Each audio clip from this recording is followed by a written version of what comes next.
Okay, I'm pretty new to this, making videos, so kind of bear with me. So I'm making this one specifically for mapping for TeknoParrot or TaitoTypeX games, because a lot of those games are run from direct executables, meaning they'll be mapped differently. So first thing I'm going to show here is, so this is kind of a spreadsheet of, let's do TeknoParrot first. Here's TaitoTypeX. So if you see all the games here, then you'll see to the right of it, you'll see basically what emulator it's running.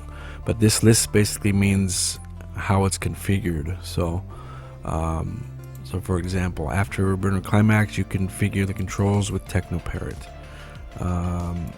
Blaze Blue Cross Tag Battle, you configure it with, it's called APM3 config, and this is kind of a reference. So if you need to go in and change controls around, you can, based off of these this list here. So we'll just go ahead and start with TeknoParrot.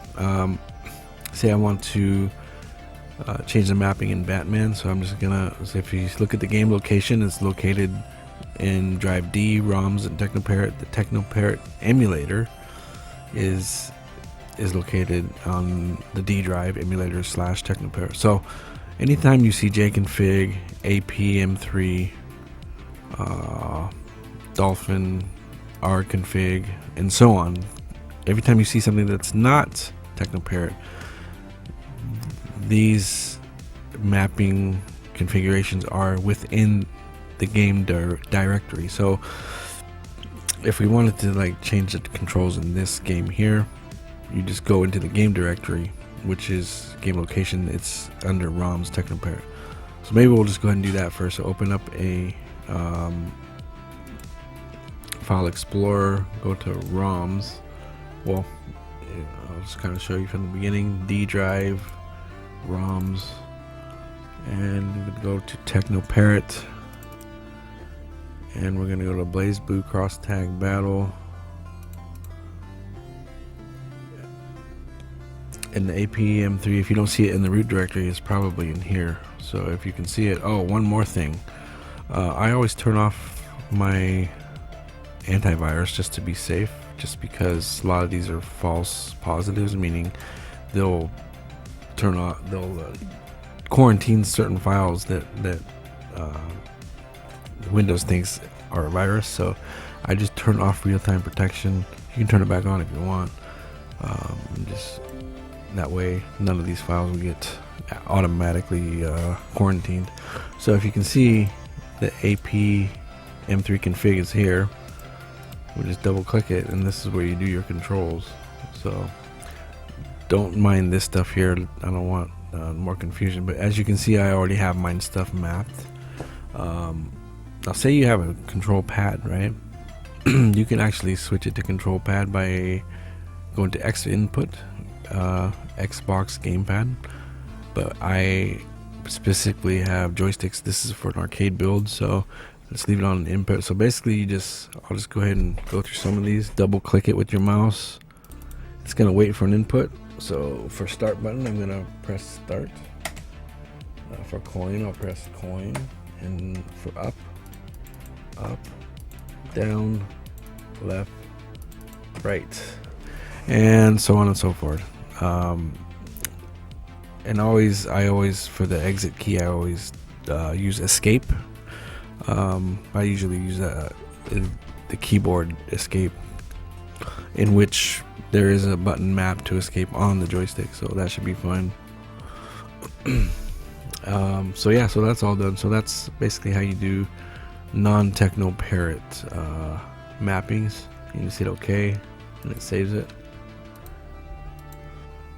So say that here's a jconfig one. So say we need to map Arcade Love plus Pango. It's in jconfig, so we'll just go to this actual game directory.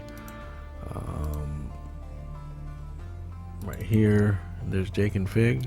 Just double click, and it's gonna do the same thing. Got to start, coin, up, down, left, right, button 1, 2, and 3. Now some of these configurations are game specific, but some are universal. So you'll see buttons 1 through 6 mapped, even though the game might only use 2 or 3. So just kind of keep that in mind. So yeah, so we got all this taken care of. So now we want to get into TeknoParrot. It's pretty simple, same principle, but we're gonna go into the emulator section. So we're gonna go back out to the emulators folder, and then go to TeknoParrot. Ignore these other ones. Just go to the TeknoParrot, and you just open it. TeknoParrot UI. Double click, and so these are all your games that are configured within the TeknoParrot emulator. So because these are being run by TeknoParrot. So say we want to map Batman. So I'm just gonna find Batman on here. Now you got game settings and game controller setup. Game settings is, you don't need to worry about the executable, that will already be set. But input API, direct input is for joysticks, but if you want to use a gamepad, you just use X input. So that way you can map your Xbox One controller or whatever you want to do. But right now I'm just going to use direct input. Oh, also X input, I believe.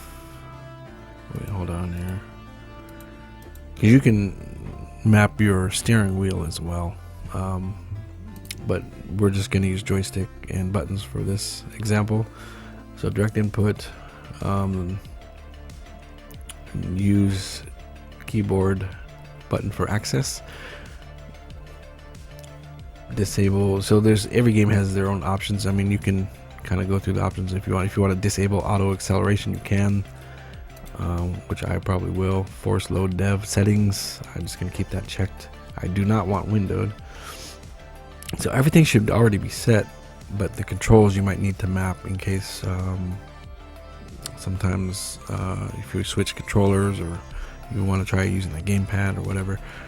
Hit save settings, and then the controller setup. So this one's pretty basic. You only got start, brake, fire, and then you got your wheel accesses. So we'll just map the gas button. I usually use button 1. So if I just double click or just click once and just hit your button on your control panel, button 1 will actually be button 0. Wheel access left, so I'm gonna just click that, hit the joystick left, wheel access right, joystick right.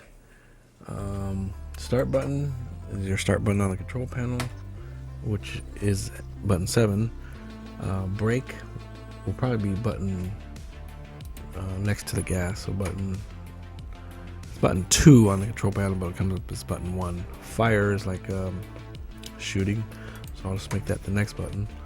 U-turn, I'll just make button number 4 on the joystick, which would be button number 3. So as you can see, everything's mapped. Hit save settings, and then everything should be good to go.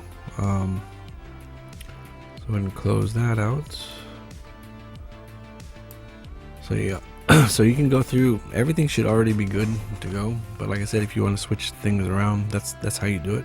And same with TaitoTypeX, same thing. You got all the TeknoParrot stuff. Ignore the latest thing, it's just regular TeknoParrot. And then if it's not TeknoParrot, it's going to be the individual configuration utilities within the game. So let's look at, let's say, like Battle Fantasia. So if you can see, it says TTX config. So game location, it's under ROMs TTX. So we'll just go back out to ROMs TTX Battle Fantasia, and there's your configuration. It's a TTX config 2.0. Just double click, and there you go. I already have it mapped, but same principle. You got your start coin, don't worry about the service. Then you got your up, down, left, right, then button 1, 2, 3, 4, 5, 6, and then your escape. I usually, but like I said, that's already set. So yeah, it's the same thing as what I just showed with the TeknoParrot, but some of them might have different mapping utilities. So that's what this reference list is for.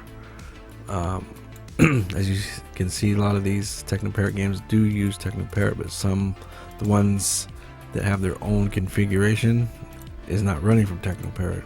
It's running off its own exe file, which is why you have to use its own mapping utility. So anyways, I hope this helps. I'll be doing mapping tutorial for some other stuff like PS3, PS2, Switch, just so everything is covered, because I do get a lot of questions about, how do I do this, how do I do that, and I have to try to explain things over and over again. So I figure if I just do a video, hopefully I can answer most questions.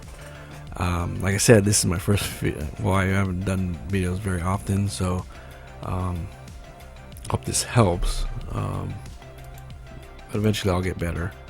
But okay, that's it.